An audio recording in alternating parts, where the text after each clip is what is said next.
নমস্কার। এখন বর্তমানে সরকার পরিবর্তন হয়ে গেছে এবং আপনারা যারা যুবসাথী কিংবা লক্ষ্মীর ভাণ্ডারে টাকা পেতেন, এবারে সেটা বন্ধ হয়ে যাচ্ছে।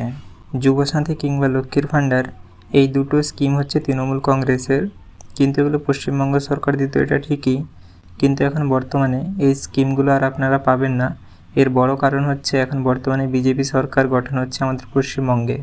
যেহেতু বিজেপি সরকার গঠন হচ্ছে, তাই তারা যুবসাথী কিংবা লক্ষ্মীর ভাণ্ডার দিবে না, তারা তার বদলে অন্নপূর্ণা ভাণ্ডার এবং যুবশক্তি ভরসা কার্ড, মোট কথা তারা এই দুটো স্কিমের নাম পাল্টে এই দুটো স্কিম দিবে, যেই দুটো স্কিমের কথা আমি বললাম এক্ষুনি।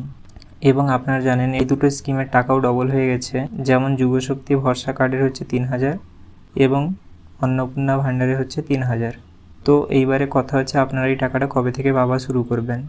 এই টাকাটা আপনারা সরকার গঠন হয়ে যাওয়ার পরে মন্ত্রণালয়ে ভাগ হবে এবং শপথ সব হয়ে গেলে তারপরেই গিয়ে আপনারা পাবেন। এবারে কথা হচ্ছে এটাই, যুবসাথী কিংবা লক্ষ্মীর ভাণ্ডারের ওই রেকর্ড অনুযায়ী যারা যারা টাকাটা পেত তাদের থেকে কন্টিনিউ দেওয়া শুরু করবে, না আবারও নতুনভাবে ফর্ম পূরণ করে কাজটা হবে, সেটা এখনও কেউ বলতে পারছে না। যদি যুবসাথী এবং লক্ষ্মীর ভাণ্ডার যারা পেত সেখান থেকে যদি আবারও কন্টিনিউ করা হয়, তাহলে প্রসেসটা করতে খুবই তাড়াতাড়ি হবে। এবং যদি সব কিছু নতুনভাবে ফর্ম পূরণ করে যদি করা হয়, প্রসেসটা ডিলে হবে এবং আপনারা এখন মিনিমাম 1-2 মাসের টাকা এখন পাবেন না। আপনারা মে মাসের লাস্টের দিকে টাকাটা তখনই পাবেন যখন যুবসাথী এবং লক্ষ্মীর ভাণ্ডার যাদের দেওয়া হতো সেখান থেকে যদি কন্টিনিউ করা হয় দেওয়াটা, তাহলে। কিন্তু আমি আবারও বলছি, নতুনভাবে যদি আবেদন করে যদি করা হয়, মিনিমাম এখন 1-2 মাস তো ডিলে হবে এবং আপনারা তারপরে গিয়েই টাকাটা পাবেন।